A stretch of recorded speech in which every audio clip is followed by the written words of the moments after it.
Muy buenas noches, queridos hermanos y amigos de este ministerio Arca de Gracia.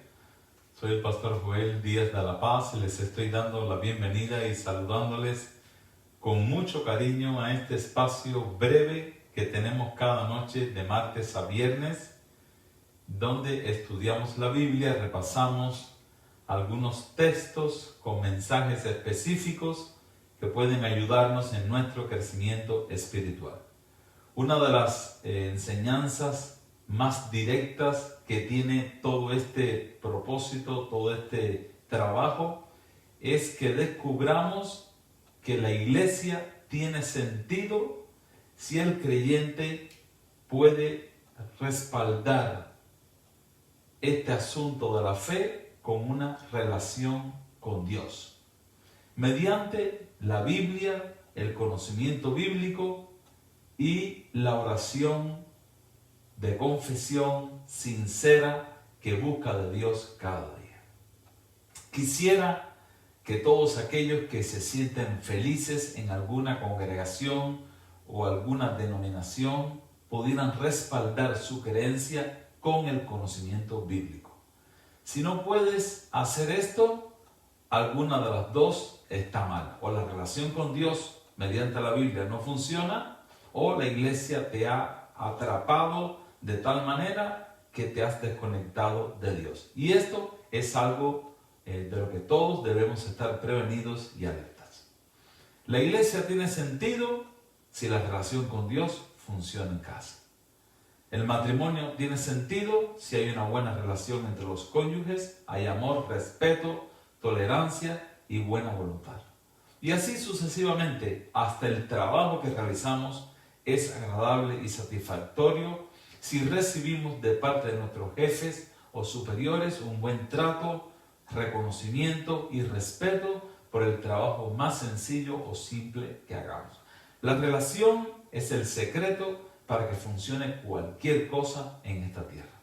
¿Por qué la gente asiste por años y años a una congregación, a una iglesia y no son felices o no experimentan ningún cambio en su personalidad, en su proyección humana con los demás? Porque no tienen respaldada la asistencia a los cultos, la membresía de la iglesia, con una buena relación con Dios a través del estudio bíblico y de la oración de fe.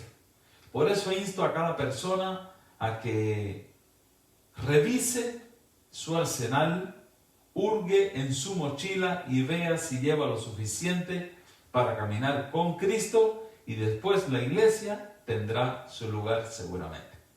Hay un canto tradicional que mi papá cantaba mucho y lo he cantado aquí anteriormente. Gloria sin fin, eso será. Gloria sin fin, eso será.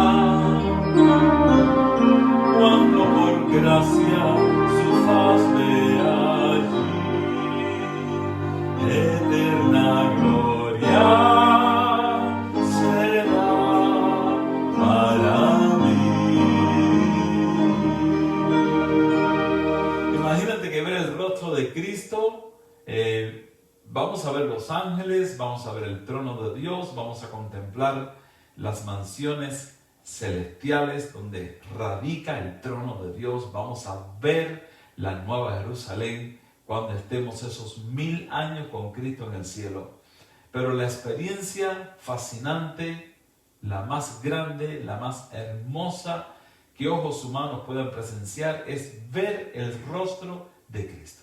No sé cuántas veces has tratado de imaginarte el rostro de Cristo y tienes que recurrir a las películas que has visto con ese rostro humano, a los cuadros que magistralmente pintores, artistas plásticos han plasmado, y por ahí tenemos la referencia. Por más que buscamos en la mente otra cara, no la encontramos, sino esa que hemos visto. Yo particularmente tengo algunos puntos de referencia en películas de Cristo que han sido muy interesantes y famosas.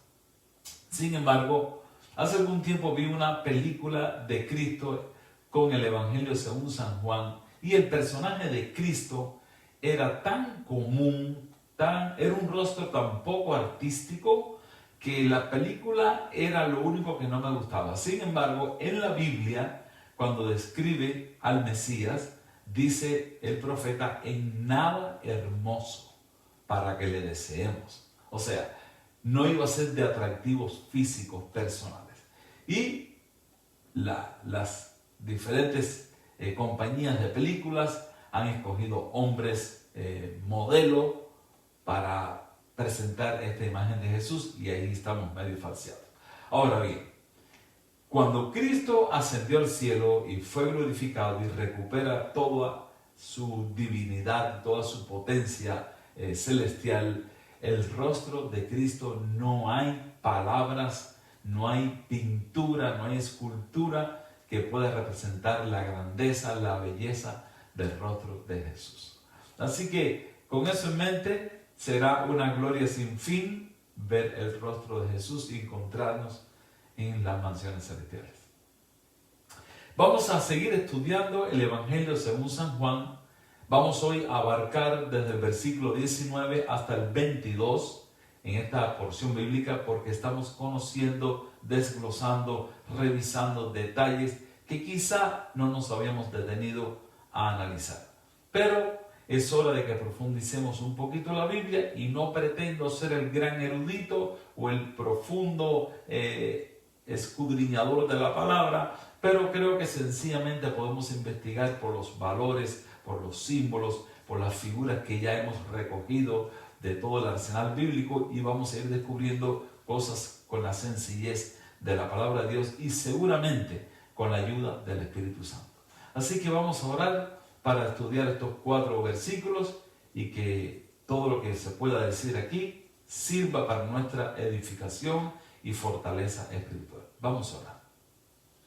Padre, gracias porque tenemos el privilegio de encontrarnos nuevamente en este sencillo y hogareño programa para escudriñar las Escrituras, conocer más de ti y tomar decisiones, hacer compromisos de fidelidad con Cristo. Y que nuestra fe sea tan poderosa que en cualquier lugar que nos encontremos podamos emanar esta gloria que viene de ti al mundo y brindarla a todos aquellos que necesiten de tu palabra. Oramos por los enfermos que tú conoces, estamos reclamando sanidad para estas personas, que solamente tú puedes hacer un milagro en sus vidas. Para vergüenza del enemigo y para desarrollar la fe en cada uno de nosotros, de vez en cuando tú respondes nuestras oraciones si logramos con la fe tocar el trono de Dios. Oramos para que tengas misericordia, que sanes, que restaures, y que en esta hora tu Espíritu Santo, por misericordia, nos acompañe al estudio bíblico. Nos ponemos en tus manos, Señor, en el nombre de Jesucristo. Amén y amén. Vamos a abrir la Biblia en San Juan capítulo 5, versículo 19. Venimos del contexto de la sanidad de aquel hombre de 38 años enfermo que estaba paralítico en el estanque de Betesda. Cristo lo sanó y ahora Cristo está tratando directamente, dialogando con los judíos, con sus discípulos, enseñándoles los valores y las verdades escondidas acerca del trono de Dios.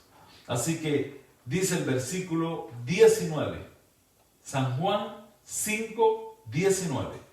Respondió entonces Jesús y les dijo: de cierto os digo. Esto es una confirmación, es una palabra que establece una verdad ineludible. De cierto os digo, no puede el Hijo hacer nada por sí mismo, sino lo que ve hacer al Padre. Porque todo lo que el Padre hace, también lo hace el Hijo igualmente. Aquí tenemos un versículo muy importante para confirmar nuestra fe, nuestra creencia que el Padre y el Hijo son uno, o sea, son iguales. Y Cristo usa la analogía del hijo que observa al papá. Por ejemplo, Cristo creció en un ambiente de carpintería. Su padre era carpintero, Cristo también era carpintero, y entonces Cristo creció en el taller, oliendo la madera, escuchando el serrucho, el martillar de los clavos, y aquí pone una analogía que sucede o se repite en muchas casas. Los padres que son mecánicos, ves que el hijo le gusta la mecánica y quisiera ser como su papá, si es que tienen una buena relación. Si el padre es músico, o si es pelotero, o si es albañil, o si es médico, los hijos les gusta seguir la tradición, la trayectoria laboral de sus padres. Cristo usa esta analogía para presentarnos con mucha fineza, con mucha sencillez, el misterio de la igualdad divina. Padre, Hijo y Espíritu Santo. Dios en tres personas, Padre, Hijo, Espíritu Santo. Dios como institución, no como un nombre. Dios es como un apellido divino. Dios Padre, Dios Hijo, Dios Espíritu Santo. Así que ahora Cristo nos presenta y le presenta a esta gente la tesis de la divinidad de una forma muy sencilla pero muy clara. Y vuelvo a leer el versículo 19 para que lo disfrutemos ahora. Respondió entonces Jesús y les dice: de cierto, o sea, esto es una cosa que no puedes olvidar, no puedes equivocar, no puedes fallar en la comprensión de este asunto. De cierto os digo, no puede el Hijo hacer nada por sí mismo. O sea, Cristo no hace nada separado del Padre no hace nada separado del Espíritu Santo y viceversa, sino que lo que ve hacer al Padre, porque todo lo que el Padre hace, también lo hace el Hijo igualmente. Esta palabra es clave, igualmente. Estamos hablando de la igualdad del Padre, del Hijo y del Espíritu Santo. Muy interesante tema, porque la gente creyentes han llegado a pensar que el Jehová del Antiguo Testamento es el Padre y que el Cristo del Nuevo Testamento es el Hijo del Padre y que el Padre es una cosa y el Hijo es otra.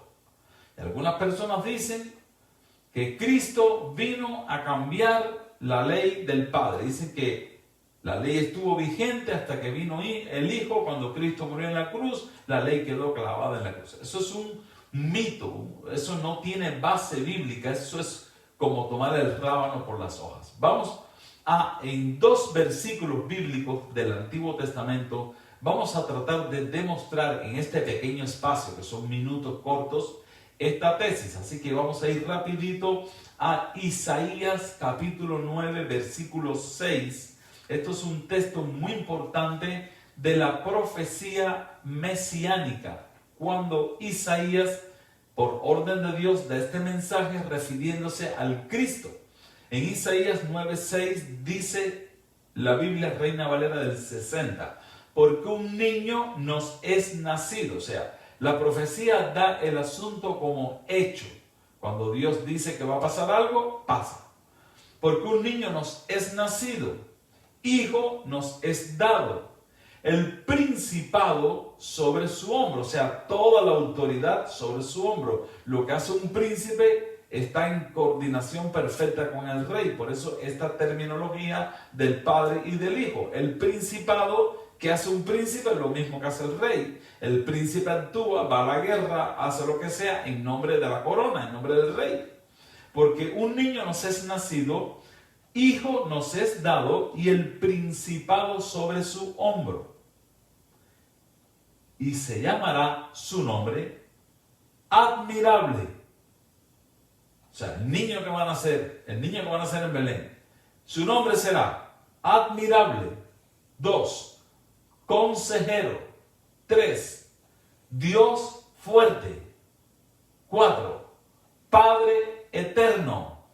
5, Príncipe de paz. Entiendan las características del niño que va a nacer en Belén. Aquel bebecito indefenso que nace en Belén, dice el profeta Isaías, unos cuantos años, más de 5 siglos antes de que Cristo naciera, que el nombre de ese niño que van a nacer, ese niño que nos es dado, será admirable, consejero, Dios fuerte, Padre eterno, príncipe de paz. Ahora dice Cristo en esta disertación que el Hijo no hace nada separado del Padre, porque el Hijo hace lo que ve hacer al Padre. O sea, la perfecta, la estrecha unidad entre Cristo y su Padre. Todo el tiempo que estuvo en la tierra, le daba lecciones constantes a sus discípulos, a su iglesia futura, a ti y a mí, de cómo vencer las tentaciones, cómo podemos hacer la obra de Dios, cómo podemos hacer cosas grandes en el nombre de Dios por medio de la oración constante, suplicante, anhelante, perseverante a cualquier hora del día, de la tarde, de la noche. La oración es la fuente del poder del cristiano. Cualquier problema insoluble, cualquier montaña difícil de cruzar, cualquier dilema que nos angustie, podemos vencer por medio de la oración perseverante y suplicante como la que tenía Cristo con su Padre cada noche. Ahora bien, este versículo también nos remite a otro texto que está en Jeremías 23:6, otro profeta mesiánico. Jeremías 23, versículo 6. Y vamos a leer otro versículo para entender la relación entre la divinidad de Cristo y la divinidad del Padre. ¿Quién es el Jehová del Antiguo Testamento? ¿Quién es el Jehová del Antiguo Testamento? ¿El Padre? No, hermano. Todo personaje divino revelado en la Biblia se refiere a Cristo. En el Antiguo Testamento aparece con el nombre de yo soy el que soy. En los originales no aparece la palabra Jehová, ya lo sabemos. Pero en el original aparece la palabra yo soy el que soy. Cada vez que tú lees en la Biblia la palabra Jehová, en el original, en hebreo, no dice Jehová, dice yo soy el que soy.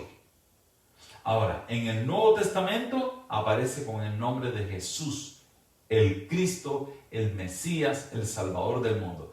Y en Apocalipsis aparece con el nombre de Miguel, el que sale venciendo y para vencer. Miguel, arcángel, archiángel o jefe de los ángeles del cielo. Miguel, el vencedor. Y en Colosenses aparece Cristo como el creador de todas las cosas, que nada de lo que ha sido hecho fue hecho sin Él, porque todo fue creado por Él, y para su gloria. Así que tenemos una visión clara de Cristo en toda la Biblia. Aquí Cristo sencillamente les dice, con esta sencilla tesis, el Hijo no hace nada solo. Todo lo que Él hace, lo hace porque se lo vio hacer al Padre. Ahora, dice Jeremías 23:6, en sus días será salvo Judá, una profecía mesiánica, e Israel habitará confiado, y este será su nombre con el cual le llamarán Jehová, justicia nuestra. Así que el nombre que va a tener el niño que va a nacer va a ser Jehová, justicia nuestra. Si leyéramos en el original diría, le llamarán yo soy el que soy, justicia nuestra. Así que hay una relación directa y clara, una perfecta comunión entre Cristo y su Padre, y el personaje divino que está revelado en toda la Biblia es Jesús, el Cristo, Jehová, justicia nuestra, Miguel, arcángel, el que sale venciendo y para vencer. Con quien no vamos a perder ninguna batalla que querramos pelear por sus méritos y por su sangre preciosa.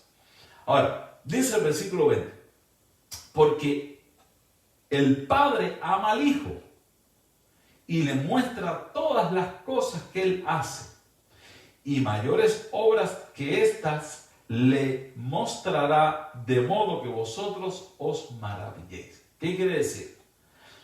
En este versículo 20, cuando nosotros leemos el versículo 20, después de haber leído el versículo 19, concluimos la tesis de que actúan el Padre y el Hijo en una perfecta armonía, en amor, en justicia, en eternidad, en santidad. O sea, la fusión del Padre y del Hijo es algo fuera de nuestro alcance humano. No hay una institución humana tan cercana, tan concisa, tan profunda, tan perfecta como la institución de la divinidad del Padre y del Hijo, en este caso, que es al tema que se está refiriendo. Porque el Padre, repito, el versículo 20, ama al Hijo y le muestra todas las cosas que Él hace. Sigue hablando también en una forma metafórica, es como una analogía. Cuando un padre está haciendo algo, llama al niño para que aprenda, le dice, mira lo que papi está haciendo aquí, yo quiero que tú sepas hacer esto también. Está en forma metafórica también. Y mayores obras que ésta le mostrará, de modo que vosotros os maravilléis. O sea, Cristo está anticipando aquí la segunda venida, la resurrección de los muertos, la victoria y el triunfo final sobre el pecado. Ustedes se van a maravillar de todo lo que va a pasar por medio del Hijo, por la obra poderosa del Padre.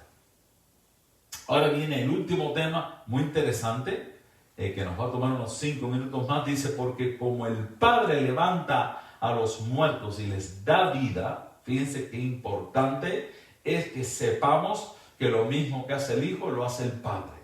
Porque como el Padre levanta a los muertos y les da vida, así también el Hijo a los que quiere da vida.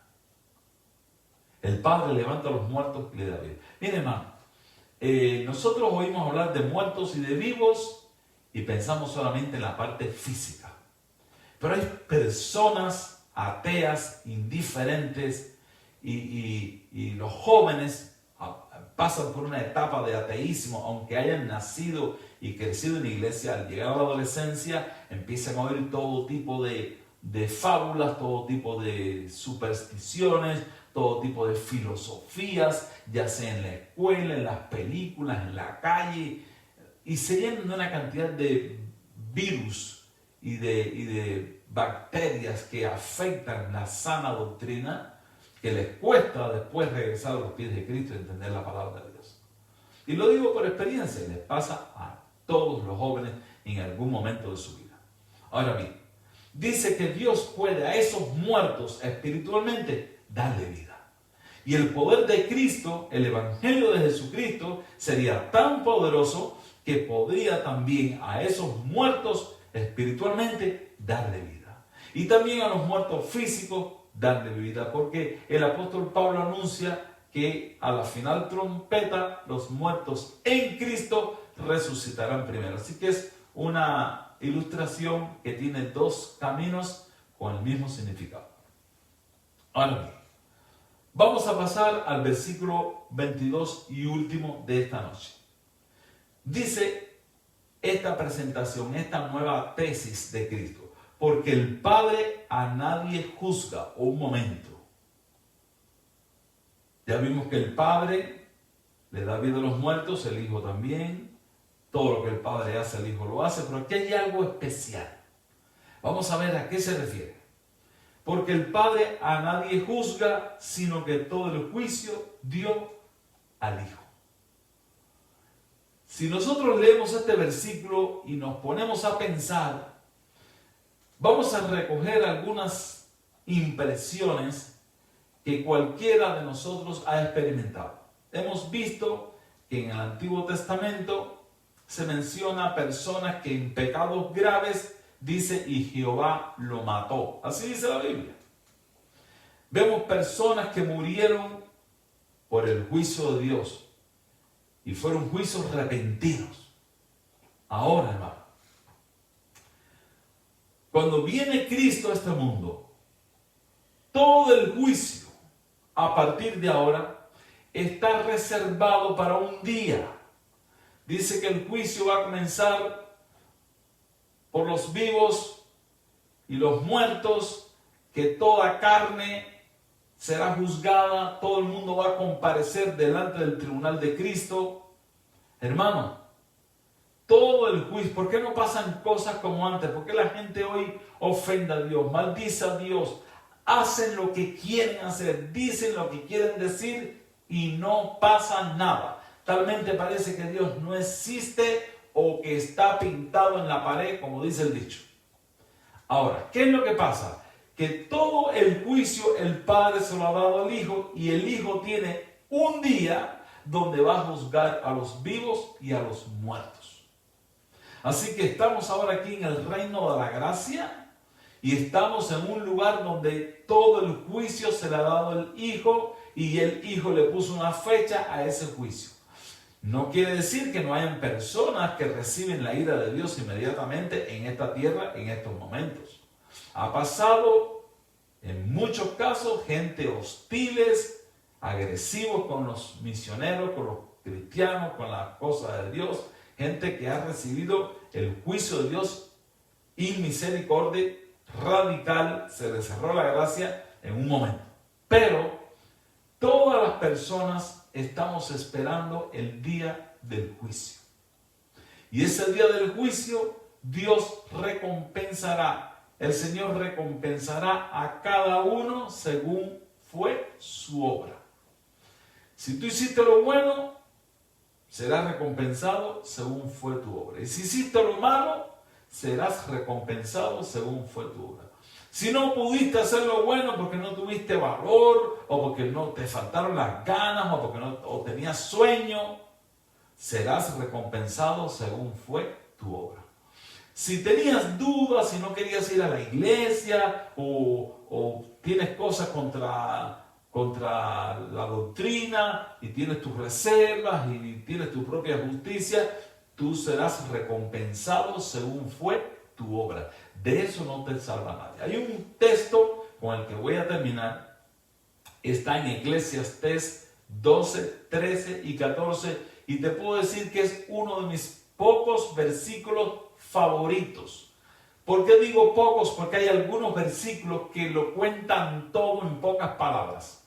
Y si hay una porción bíblica que lo cuenta todo en pocas palabras, es Eclesiastés 12, 13 y 14. Quiero aclarar o recordar que Eclesiastés o El Predicador es un libro escrito por el sabio Salomón ya cuando estaba viejito, ya cuando había ido y había venido, cuando había contado todas las historias, él escribe este libro. Y estos dos versículos son los dos últimos versículos del libro de Eclesiastés.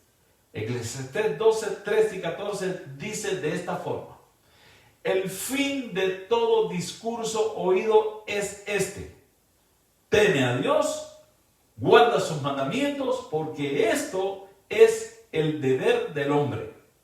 Ese es el versículo 11. Versículo 13. Eclesiastés 12, 13. Y el 14 dice: porque Dios traerá toda obra a juicio, juntamente con toda cosa oculta, sea buena o sea mala. Esto es una sentencia. Mira, estos dos versículos resumen la historia del hombre, las consecuencias de su vida, buena o mala, y cómo será el final. Yo no voy a decir completo los dos versículos, yo me los sé de memoria hace mucho tiempo, desde niño me los sé de memoria. Y le voy a decir algo: medita cuidadosamente en estos dos versículos. Capaz que no entiendas las profecías, capaz que no entiendas todas las doctrinas bíblicas, o tengas problemas con la divinidad, o con el Espíritu Santo, o con lo que tú quieras.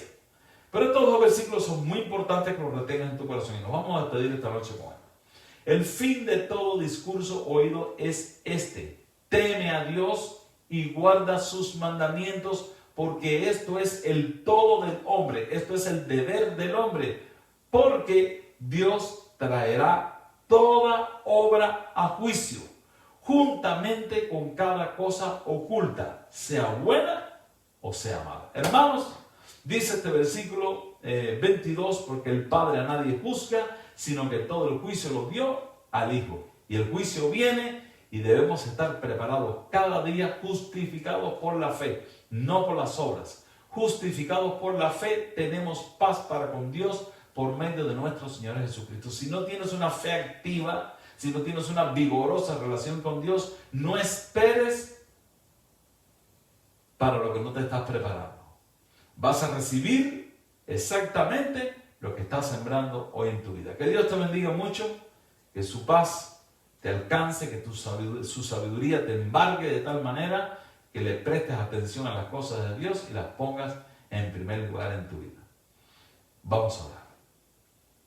Bendito Padre que estás en los cielos, oramos para que tu palabra quede clara en nuestras mentes y quede lista para ser oída y puesta en nuestra vida práctica. Llénanos de tu Espíritu Santo para que podamos rechazar el mal y seguir las pisadas del Señor. Oramos por cada persona que ha podido escuchar esta prédica hasta el final. Quisiera que tu Espíritu Santo deje esta semilla grabada en su corazón. Nos ponemos en tus manos, Señor, y pedimos la bendición en el poderoso nombre de Jesucristo. Amén y amén.